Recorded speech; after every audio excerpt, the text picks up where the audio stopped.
Ni pengalaman lama kita. Ni pengalaman lama kita. Ni pengalaman lama kita. Ni pengalaman lama kita. So kita bawa. Tapi bila tengok Tuan Azri duk terang selalu, rasa macam nak bangkit dari tidur lena. Dari seorang yang jatuh kepada bangkit. Terima kasih atas komen diberikan. Okay, ni abang dapat daripada mana ni ya? Daripada Rumah Hijau, tak silap abang. Okay, dia nak join MAA.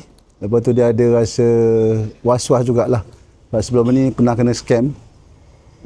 Tapi bila dia tengok video abang selalu cerita-cerita, abang pun daripada jatuh bangun juga pernah ada pengalaman kena scam sampai memfreeze lah abang. Bergadai bergolok lah abang. Alhamdulillah abang join MBA, dapat bangkit, dapat hidup. Itu je, lebih baik.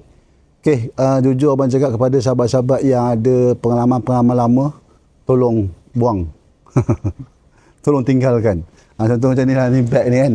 Kita dah, ni pengalaman lama kita. Ni pengalaman lama kita. Ni pengalaman lama kita. Ni pengalaman lama kita. So kita bawa lah pengalaman-pengalaman, pernah kena scam, pernah kena tipu.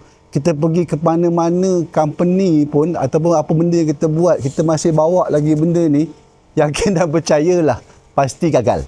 So sekarang ni buang satu, lepaskan, belajar redha, belajar apa nama ayat tu aja, Allah Akbar, ya kana berdoa, ya kana sa'in. Belajar berdamai dengan takdir. Okey. Siapa nak join MBA tu boleh join dengan abang. MBA buka lagi bulan 6 ni 299. Boleh sama-sama kita bangkit, buang janganlah buang, tinggalkanlah. Okey, like, komen dan share. Yakinlah dalam sunnah pasti ada kejayaan. Yes.